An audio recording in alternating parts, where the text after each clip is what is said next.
Hello, BookTube, and welcome back to World's Finest Wednesdays. This is an epic collaboration between myself and Michael K. Kang the Conqueror Vaughan, where we look through Marvel's epic collection volumes one by one week at a time.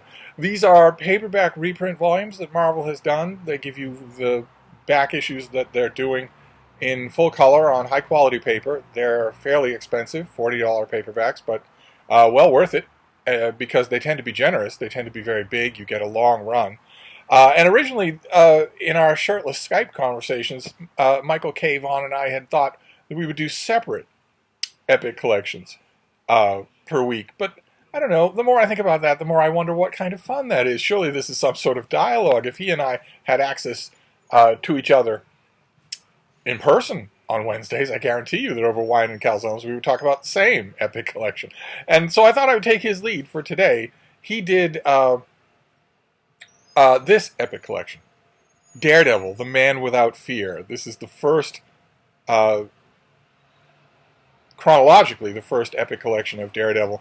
The epic collections are odd in their chronology and their numbering. Marvel has made them intentionally so.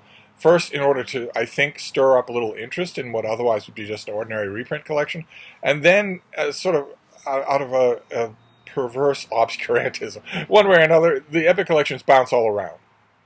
They aren't going in strict chronological order like the Marvel Masterworks series. Instead, you don't know what you're going to get. I have a feeling, if I remember correctly, this is not the first epic collection of Daredevil, even though it is the first 21 issues of his comic book, starting with number 1 when he's introduced, and going all the way to a change of costume and the introduction of many secondary characters, all that sort of thing, until a point when his comic was well established. I think later runs of Daredevil got the epic collection treatment before this one did, but one way or another, there have been many of them. And this, as I mentioned, is the first. This is the beginning of Daredevil. In a first issue that was written by Stan Lee and drawn by Bill Everett in his own video. Michael Vaughan, I'll leave a link to his video down below. He's at Rustic Vaughan Lodge. Whether he is there to hunt his private game stock of mastodons or whether he's on the run from the law, we don't really know. One way or another, he indulges in one of the popular conceits of the modern comic book commentary era by saying that Daredevil was co-created by Stan Lee and Bill Everett. Bill Everett being, of course, the famous creator of the Prince Namor the Submariner.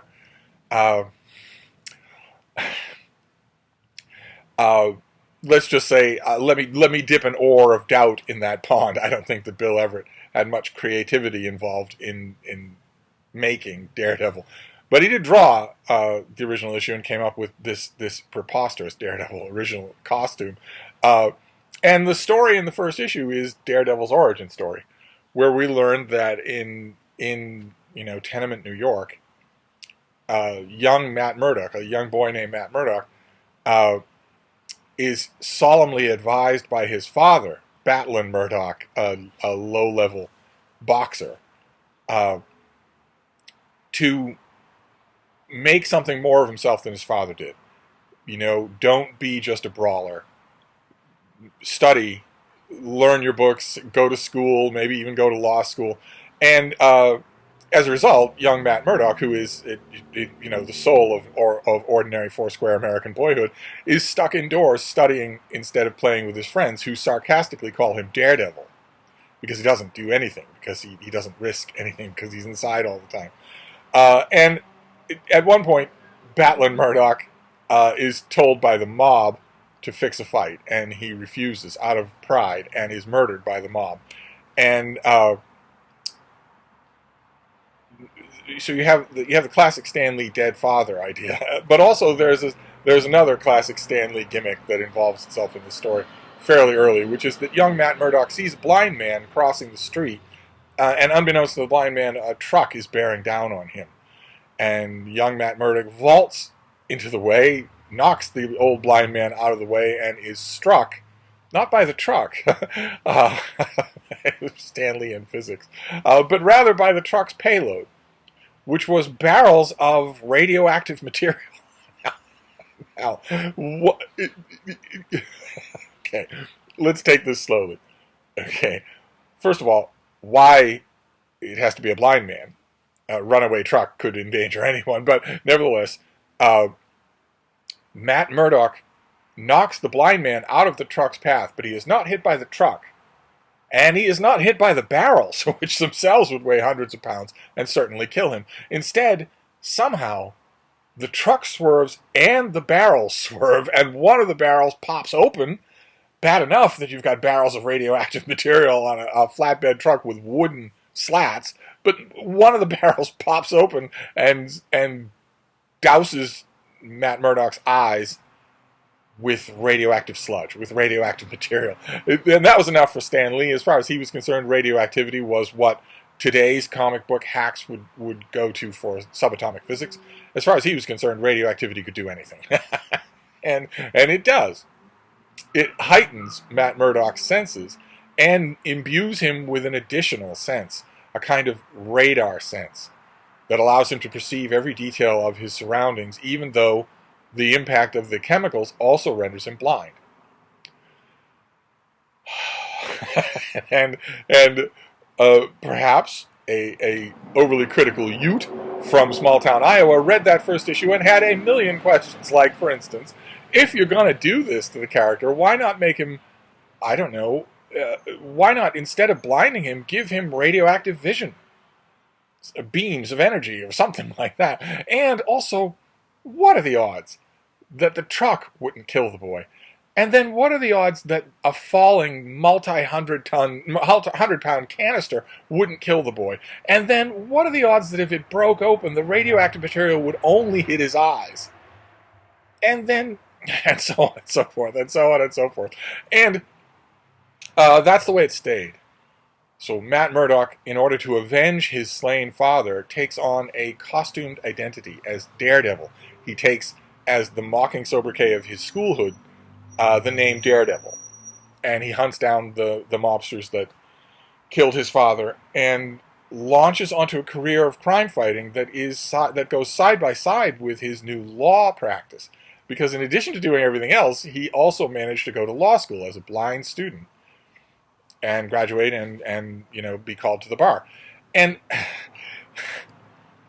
to put it mildly, in the original run of this series, I had lots of issues. I had no pun intended, I had lots of issues. Daredevil has no other superpowers. He has a radar sense. So he's hypersensitive. And he's blind. But he develops boxing capability right after his father. He develops acrobatic capability, but he's not superhuman at all. And yet he manages to have adventures without any discernible motivation for becoming a superhero. At least Stan Lee was usually okay with coming up with some sort of sketchy motivation. Daredevil has none. Beyond the avenging of his father, he has none. And yet, there we have it in these 21 issues. And the artwork chorus went on to Wally Wood. Michael K. Vaughan correctly praises Wally Wood as a great craftsman, great, highly meticulous comic book artist at an era and in a Marvel industry when that was not generally the case. The king, no pun intended again, of Marvel Comics in this era was Jack Kirby, who could do a page in half an hour, a really good page in an hour. Whereas Wally Wood would take all day to do one panel, sometimes. And Wally Wood changed the visual register of Daredevil. So we get rid of this yellow, black, and red costume and have just a red costume. Just one red unitard. Again, I remember seeing that change and thinking, okay, well, it's a new costume, but why is this guy fighting crime? Why? Why is he doing it? When he has no motivation whatsoever and no time whatsoever. He's a lawyer. He's a working professional.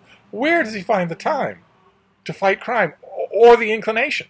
Nevertheless, in these first 21 issues, we get a pretty good roster of villains for him to fight. We get Gladiator, big bruiser with buzzsaws attached to his boxing gloves. We get the Anti-Men, sort of Island of Dr. Moreau cast-off characters that are part human and part man. We get the Ox, who's just a really big, strong guy. And We also get ridiculous figures like the Stilt Man, who is a 2-bit shakedown thug who walks around in motorized stilts. And we also get the Owl, who for a while in the issues immediately after this collection became sort of a signature Daredevil villain. The Owl is weirdly coiffed, and he has bird-related themes. And later on, as his appearances sort of build up, it becomes kind of clear that he has a kind of superpower. That it's a very low-grade superpower. He has the ability to sort of glide slash fly. It's not anything like, for instance, the Angel in the X-Men. He can't really do powered flight. He can't do anything like that. But he if you drop him off a cliff, he's not just going to plummet to his death. He's going to fly slash glide to safety, and he becomes a marauding Daredevil villain. And the art changes hands again to John Romita Sr., who, as Michael K. Vaughan points out, would go on to become the signature artist of Spider-Man, the visual architect of what we consider to be Spider-Man, in just the same way that Wally Wood was the visual architect of what we consider to be Daredevil. I disagree with Michael just a bit. I don't think that John Romita Sr. was really cut out for Daredevil. Daredevil he lives in a world of darkness. Okay, he has radar senses, but he can't see the bright sunlight. He can't see the faces of the people that he knows, of the girl, Betty Page, that he falls in love with. He can't see any of that, and that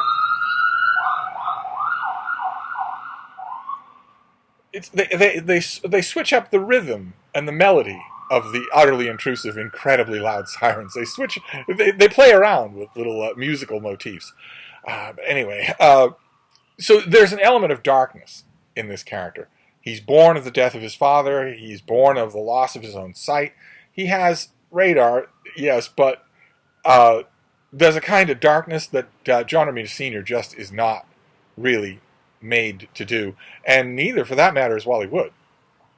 The concluding artist, I believe, in this volume is Gene Colan, but not the Gene Colan that would become signature and famous, because it's a Gene Colan under very strict inks. I think Artie Simic does the inks for a lot of Gene Colan for a surprisingly long run on Daredevil, including some very good issues. But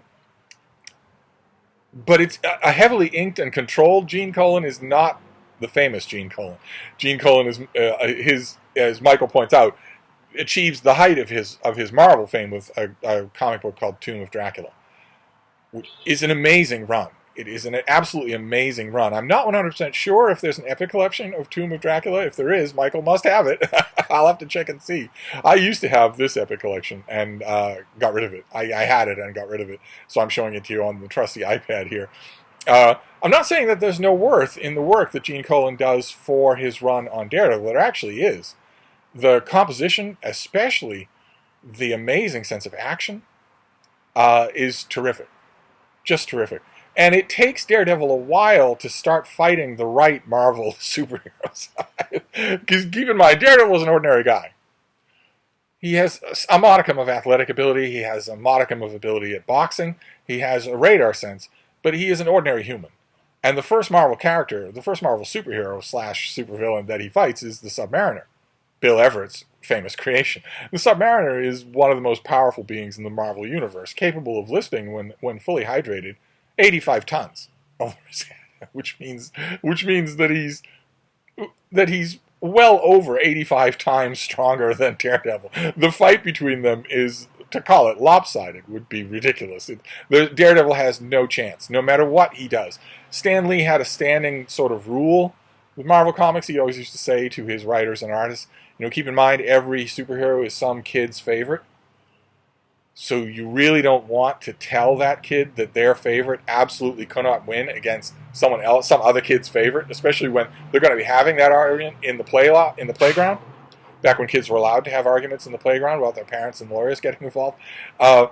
And that doesn't obtain in Daredevil. Michael K. Vaughan points out that in the famous issue where Wally Wood draws Daredevil confronting Prince Namor, the Submariner, it is a flat-out defeat. Daredevil has no chance. He has no chance. He cannot possibly win.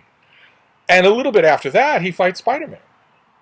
And Spider-Man can lift 10 tons over his head. Daredevil can't lift even one. There's no contest whatsoever. Spider-Man can lift 10 tons. He's incredibly fast. He has a spider sense, which is kind of like Daredevil's radar, only predictive. It doesn't just tell Spider-Man what's around him, it tells him what's coming. There's no chance whatsoever that Daredevil can beat him, but there's at least a little bit more parity than with someone like Prince Namor. And then a little bit later on, after the issues in this, Gene Colan draws a great issue with a great Jack Kirby cover, where Daredevil fights Captain America, which is much closer to his own natural register. At this time in the comics, Captain America is not really superpowered. He's just the pinnacle of human perfection with an indestructible shield and lots of combat experience.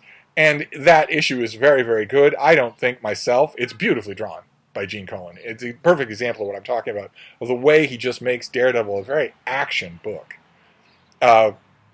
I myself don't think there's much doubt in that particular Daredevil issue that Captain America is easily a match for Daredevil. That's one of the things that bothered me about this character, and that largely made me leave his comic alone for long stretches of time. I was a big fan of Gene Colan's artwork, so I did often buy Gene Colan artwork Daredevil issues, but I wasn't loyal because, in addition to wondering why this character fights crime at all, why isn't it enough for him to follow his father's injunction and become a successful lawyer, defending, let's say, poor people, defending people like Batlin Murdoch.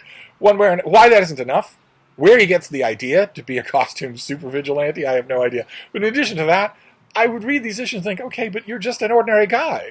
You're an ordinary guy in a leotard. This is okay. Calm down, you bat heads out there. But I often thought to myself, this is as pointless as reading The Adventures of Batman.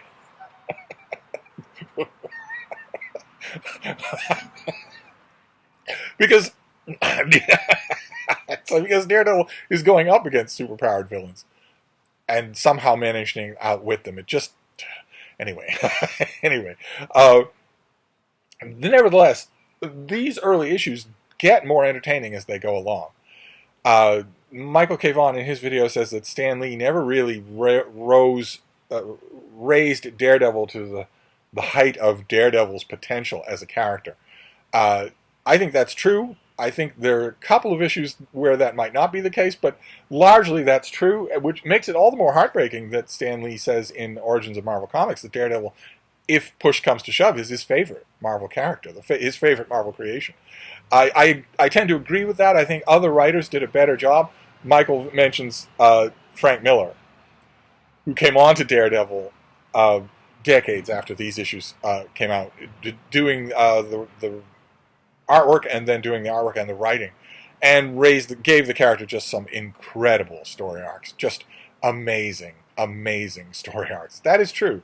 That Daredevil run, and also the run that Frank Miller wrote but did not draw, with artwork by David Mazzucchelli, that is probably the height of this character, although I myself think that the character is also done really well artwork-wise by John Romita Jr., the son of the John Romita who draws the issues in this collection. I think when he came on to do Daredevil, he did a really, really good job in a run of issues written by Ann Nocenti that I believe is an epic collection. So Michael and I will be getting to that sooner or later. In the meantime, this is my contribution to World's Finest Wednesdays, to Epic Wednesdays. This is an interesting thing, but flipping through the issues, I have I think all of these things on electronic form. I realized that I wouldn't want this epic collection again, because it's just the beginning of the character. There's nothing great in this issue. He fights the Stilt Man, he fights the Purple Man, he fights and then teams up with Kazar, a Tarzan knockoff whose one claim to fame is that he has a pet saber-toothed tiger named Zabu. But he doesn't, aside from, and he fights the owl, of course, but aside from hatching out a tiny bit of a rogues gallery, there's no mythos here. There's no, to me, these early issues always struck me as just incredibly cookie cutter. This is just a character who is a less powerful version of Spider-Man, quipping at the bad guys while he somersaults over them. There didn't seem to be much in the way of distinctiveness. And Stan Lee, I think, realized that because it's shortly after this run that he really starts to hype up the soap opera of Matt Murdock's life, and maybe making that a little on the distinct side. Certainly, you can drink in those issues because of Gene Colan, but because of that artwork. But one way or another, I'm gonna follow where Michael K. Vaughan goes next Wednesday for the next Epic collection that he picks, and we'll just do a sort of back and forth commentary on whatever it is. I think that'll do for me. Instead of picking my own Epic collections, I'll just follow where he leads, because this is a great two-part conversation from two people who've read far more comic books than they should. So anyway, that is your team-up of Rustic Vaughan Cabin and Hyde Cottage, which is rustic all the time anyway. So I'm going to wrap this up on Comic Book Wednesday, but I'll be back. Thank you, BookTube.